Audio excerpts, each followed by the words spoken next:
ఎవరు రాశారు ఇది? నేనే. తన ప్రేమని, తన బాధని, తన ఫీలింగ్స్ని పక్క వాళ్ళ మీద రుద్దుకోదన్న మినిమం కామన్ సెన్స్ కూడా లేదు. అమ్మా, కళ్యాణి దూరంగా ఉందా దగ్గరగా ఉందా అన్నది కాదు ముఖ్యం, తను ప్రశాంతంగా ఉండటం ముఖ్యం.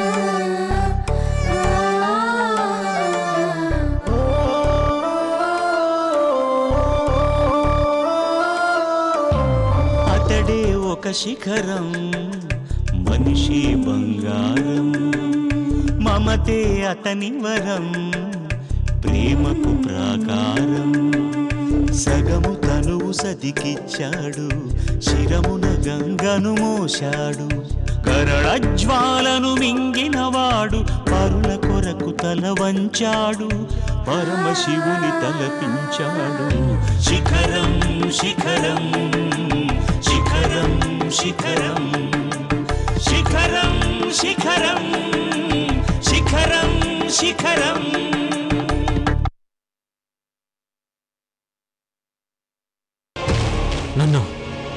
నన్నెవరో కాల్చారు.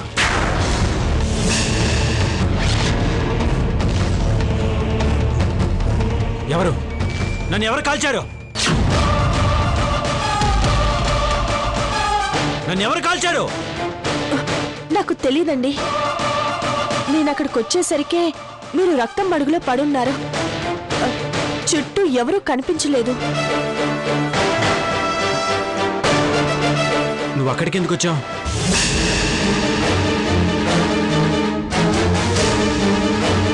నేను మిత్రా గారి దగ్గర ప్రాక్టీస్ చేస్తున్న జూనియర్ డాక్టర్ని.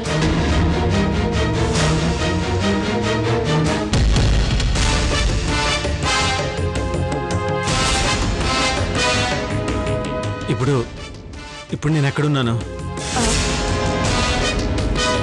విజయవాడలో. విజయవాడలోనా? విజయవాడ ఏ ఏరియాలో? సిటీకి కొంచెం దూరంగా ఉన్నాంలేండి. నన్ను ఇంత దూరం ఎందుకు తీసుకొచ్చారు? మీ మీద హత్యా ప్రయత్నం జరిగింది.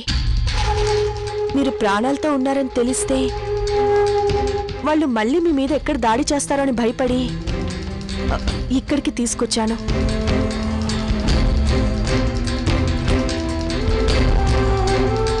ఇది మీ ఇల్లా? ఇది ఇల్లు కాదండి, మా ఫ్రెండ్ది ఫామ్ హౌస్. మీ ట్రీట్మెంట్ మీ శత్రువులకి తెలియకుండా ఉండటానికి ఇది సేఫ్ ప్లేస్ అని మిమ్మల్ని ఇక్కడికి తీసుకొచ్చాను. అశోక్ గడ్ నీకు తెలుసా? అతను ఎవరో నాకు తెలియదండి. నేనెప్పుడు చూడలేదు కూడా. వాళ్ళ అక్కయ్య మా పేషెంట్ కదా, నాకు అంతవరకే తెలుసు. వాణ్ణి వదలను. నన్ను నాకే శత్రువుని చేశాడు. నా వాళ్ళని నాకే. Please please control your self. మీరు ఎమోషన్ అయితే మీకే ప్రమాదం. నా మాట వినండి ప్లీజ్. కొంచెం రిలాక్స్ అవ్వండి.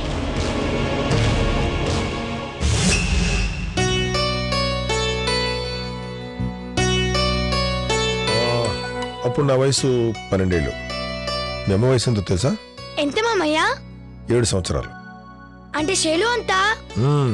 అంటే మా అమ్మను వెతుకున్నావు మామయ్య? ఎత్తుకోవటం ఏంట్రా, ఎప్పుడు నా భుజాల మీదే ఉండేది. కనీసం మా అమ్మ దగ్గర కూడా వెళ్ళేది కాదు. ఎప్పుడు ఏది కావాలన్నా అన్నయ్య అంటూ నా చుట్టే తిరిగేది.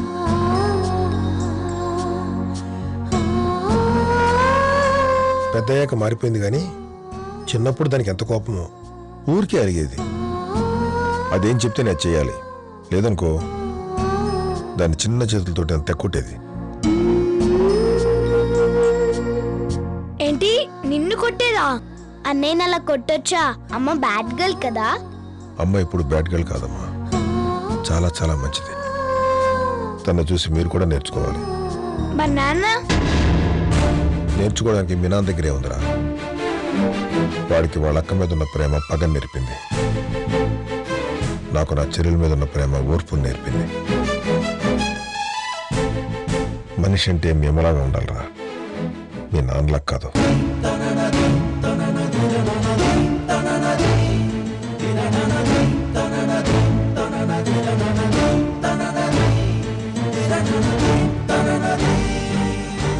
అవును మామయ్య, మా అమ్మకి ఏ ఆట అంటే ఇష్టం?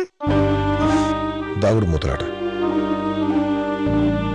దాగుడు ముత్తల దండ కోత్ పిల్లి వచ్చే ఎలుక భద్రం ఎక్కడ దొంగలు అక్కడే గప్ చుప్ సాంబార్ పుట్టి. ఆ ఆట అంటే నాకు భలే ఇష్టం మామయ్య. దాని కూతురే కదమ్మా, దాని ఆటలు కూడా అలాగే వస్తాయి. మరి ఆటలో ఎవరు గెలిచేవారు మామయ్య? ఎప్పుడూ మీ అమ్మేనమ్మా. పట్టుకోవాలని ప్రయత్నించేవాడిని, దొరికేది కాదు. ఏం కాదులే, అమ్మకన్నా పెద్దవాడివి కదా, నువ్వు ఓడిపోవడం ఏంటి? నువ్వే కావాలని ఓడిపోయి ఉంటావు. అవునరా, దాని సంతోషం కోసం ఎప్పుడూ ఓడిపోతూనే ఉండేవాడిని. అప్పుడు ఆటల్లో, ఇప్పుడు జీవితంలో. మీ అమ్మ కోసం ఓడిపోతూనే ఉంటాను, అవకాశం ఉన్నా కూడా.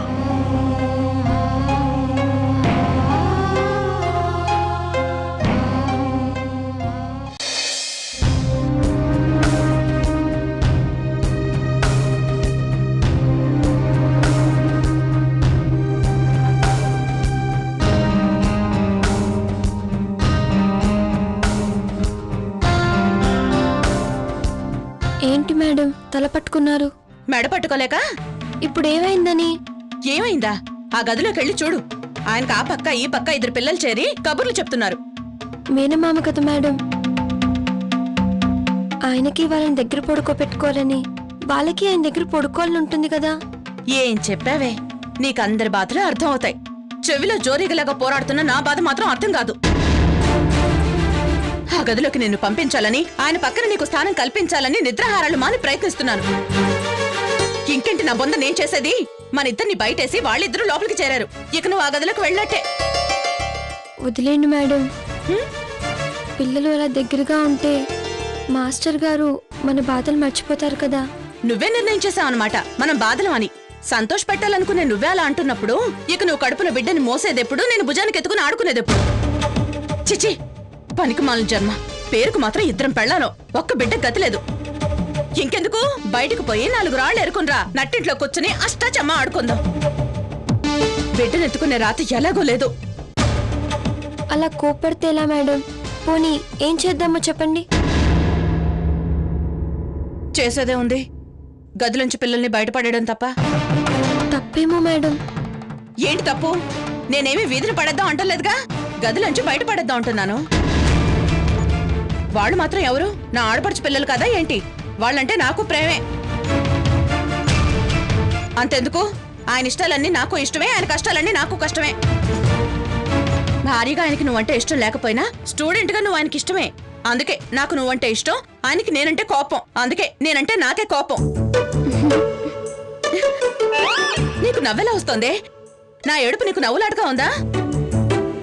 ముందు ఆ పిల్లల్ని ఆయనకి దూరంగా ఎలా ఉంచాలో అది ఆలోచించు. ఏంటి అర్థమైందా? తాటికాయ ఊపినట్టు తల మాత్రం ఊపుతావు. తాటికాయలో ముంజైనా ఉంటుంది, నీ తల్లో ఇంత గుజ్జు కూడా లేదే. ఇంత తలిచ్చిన ఆ దేవుడు అంత బుద్ధి పెట్టుంటే ఏదైనా ప్రయోజనం ఉండేది. భగవంతుడా, ఆయనేమో మాట వినరు, అన్నీ విన్నా ఇదేమీ చేయలేదు.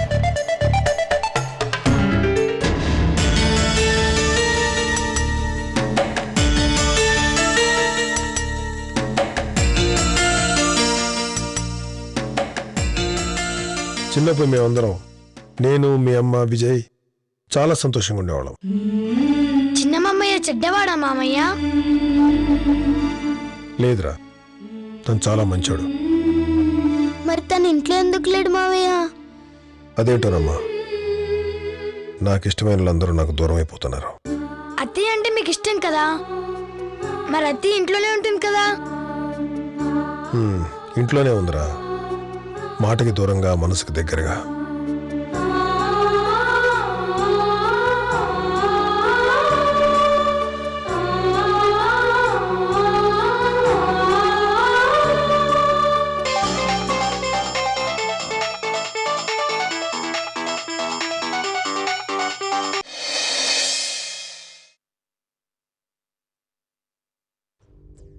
హలో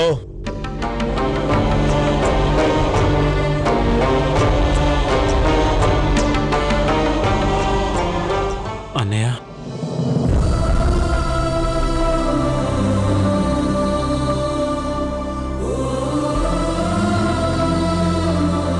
విజయ్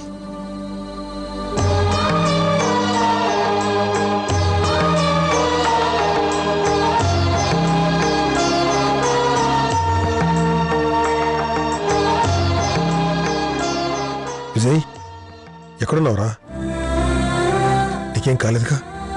నాకేమవుతుందన్నయ్య? నీ మంచి మనసు నిన్నే కాదు మమ్మల్ని కాపాడుతుంది.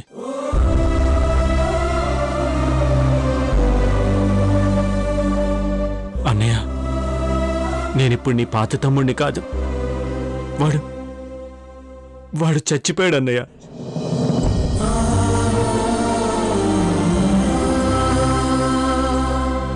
ఇప్పుడు నిజంగా నీ తమ్ముడిని అన్నయ్య.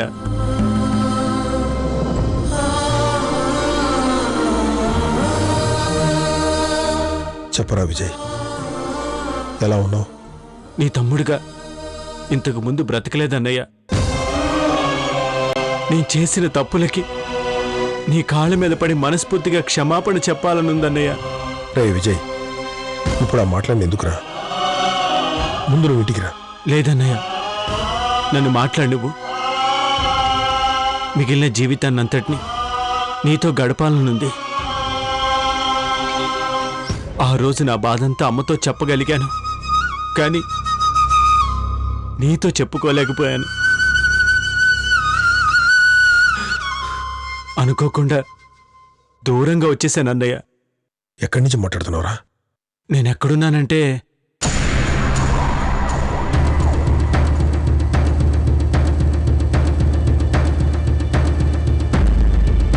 క్షమించన్నయ్య, ప్రస్తుతానికి నేను ఎక్కడున్నానో చెప్పలేను.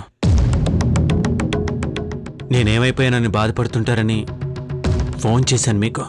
రే విజయ్, నేను చూడాలందరా. నాకు ఉందన్నయ్య, కానీ ఏమీ చేయలేను.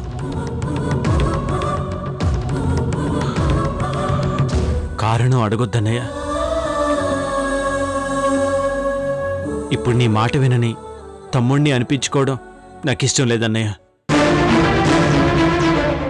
వస్తానన్నయ్య, నేనే వస్తాను. నా గురించి మీరెవ్వరూ బాధపడొద్దన్నయ్య. నేను క్షేమంగానే ఉన్నానన్నయ్య. రే విజయ్, ఒకసారి నా మాట వినరా. నాకేమైందోనని అమ్మలాంటి వదిన బాధపడుతుంటారని నాకు తెలుసు. నేను బాగానే ఉన్నానని చెప్పన్నయ్య. అమ్మని వదిని మరీ అడిగానని చెప్పు. విజయ్ విజయ్ విజయ్ మావయ్య, మావయ్య ఫోన్ చేశాడంటే మా నాన్న కూడా మావయ్య దగ్గరే ఉండుంటాడు. నాన్న ఎక్కడున్నాడో అడుగు మావయ్య. రే విజయ్, అశోక్ ఎక్కడున్నాడు? ఉంటానన్నయ్య. రే విజయ్ విజయ్ ఎక్కడున్నాడంట మావయ్య? నాన్న గురించి చిన్న మావయ్య ఏం చెప్పాడు?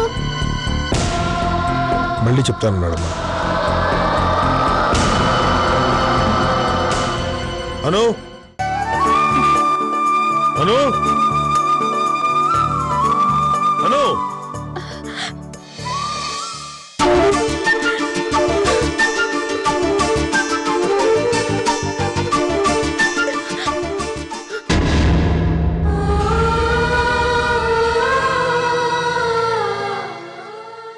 అను అను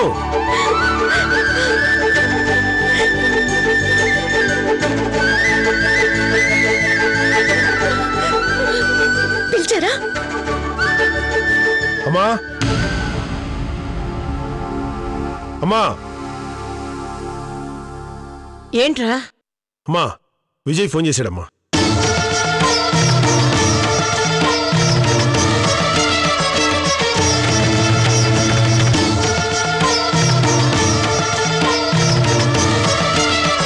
ఏంటి, విజయ్ ఫోన్ చేశాడా? పండుగ పుట్ట ఎంత మంచి మాట చెప్పారండి. ఎక్కడున్నాడట? ఎప్పుడు వస్తున్నాడట? ఎక్కడున్నాడో చెప్పలేదమ్మా. త్వరలో వస్తాడంట. మీ అందరిని అడిగినట్టు చెప్పమన్నాడు. ఎక్కడున్నాడో ఏమైపోయాడోనని మనం ఎంత అల్లాడిపోతున్నామో చెప్పావా? ఊరంతా సంబరాలు జరుపుకుంటుంటే మనం మాత్రం వాడొస్తేనే సంబరం సంతోషం అనుకుని ఊరుకున్నాం. ఒరే, ఇప్పుడు వస్తాడట, ఒకసారి ఫోన్ చేయరా, మాట్లాడతాను.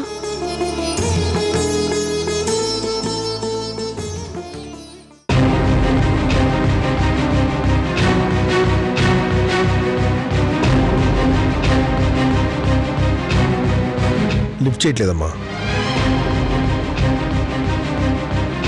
వాడి మాటలు బట్టి చూస్తుంటే తను రావడానికి ఇష్టం లేదనుకుంటా. ఎక్కడున్నాడో కనిపెట్టి నేనే తీసుకొస్తాను.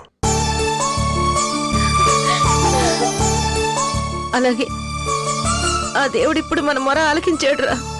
దేవుడా, పనిలో పని ఈ ఇంట్లో జరగాల్సిన కార్యక్రమం ఒకటి ఉంది కదా, అది కూడా పరిపూర్ణంగా జరగాలని ఆ దేవుడికి మొక్కుకోండి.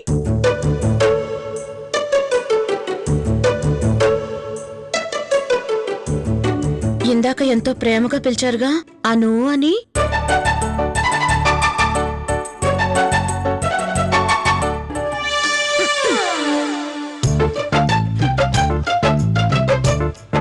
ఎవరికైనా పెళ్ళం బెల్లం మిగిలిన వాళ్ళు అల్లం అంటారు. అదేంటో అంతా రివర్సు, నేనే అల్లం అయిపోయాను. పిల్లలతోనే హాయిగా పడుకోండి. నేను ఇక్కడున్నానని చెప్తే మీకేమన్నా ప్రాబ్లమా? అబ్బే అదేం లేదండి. మరి ఎందుకు చెప్పనివ్వట్లేదు? మా అన్నయ్యకి కూడా నేను ఎక్కడున్నానో తెలియకూడదా?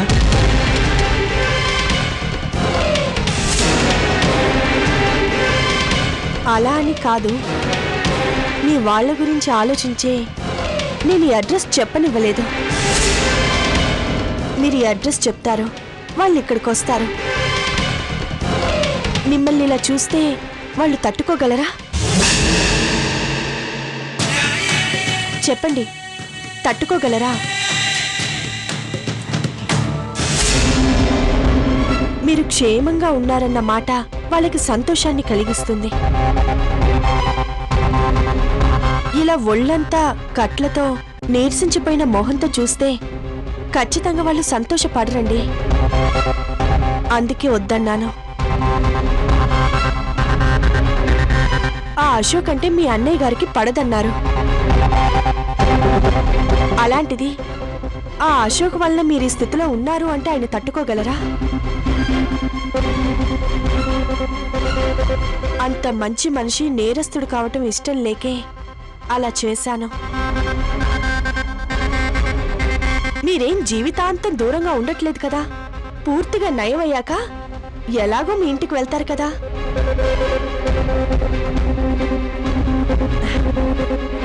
అంతవరకు ఓపిక పట్టండి. చెప్పొద్దనడానికి నీకు కారణం ఇది కావచ్చు. చెప్పొద్దనగానే చెప్పకపోవడానికి నా కారణం నాకుంది. అశోక్, వాణ్ణి చంపాలి.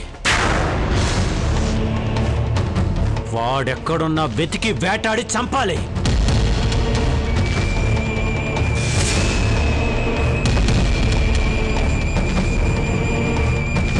వద్దన్నా అని బ్రతిమలాడుతున్నా వరుసకి చెల్లెలని కూడా చూడకుండా నా సుమతిని చంపేశాడు. లోకం చూడకముందే నా బిడ్డని తల్లి కడుపులోనే సమాధి చేశాడు.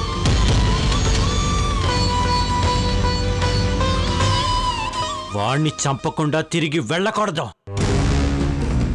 ఇప్పుడు నేను ఆ మంచివాళ్ల మధ్యకి వెళితే నేను మంచివాడిని అయిపోతాను. నాలో చెడు బ్రతికుండాలి అంటే ఆ మంచికి దూరంగా ఉండాలి. భర్త అనే పదానికి తండ్రినయ్యే ఆనందాన్ని దూరం చేసి నన్ను మృగాన్ని చేసింది వాడే. వాడు బ్రతకూడదు. వాడే తయారు చేసిన మృగం చేతిలోనే వాడి చావాలి. వాడి చావు వాడికే భయం కలిగించేలా చంపుతాను.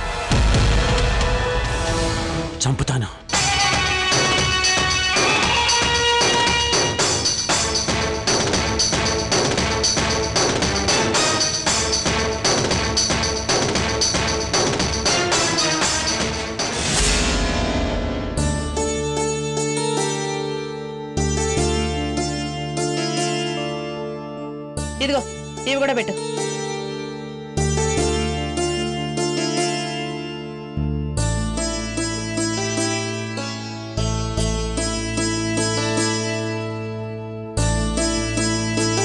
బాగుంది, బాగా చేస్తున్నావు. ఇకంతే, నీ జన్మంతా ఈ పిల్లల్ని రెడీ చేయడం తప్ప మన బిడ్డలకి సేవ చేసే రాత ఈ జన్మకుండదు.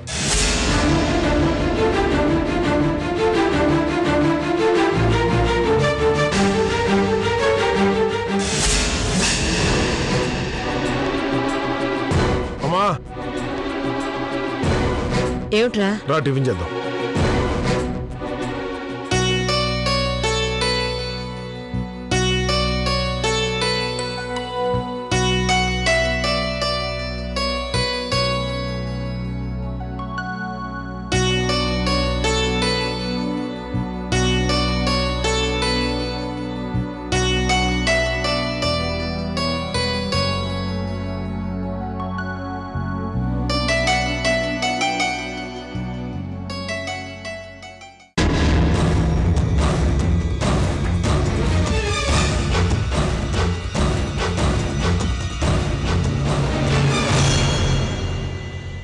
తిండి పెట్టడమే దండగ అనుకుంటే రుచులు కావాలంటే రుచులు. తిండి పెట్టడమే దండగ అనుకుంటే రుచులు కావాలంటే రుచులు. ఇంకోసారి మాట్లాడారంటే కాళ్ళు చేతులు విరగొట్టి గుడి ముందు కూర్చోబెడతాను.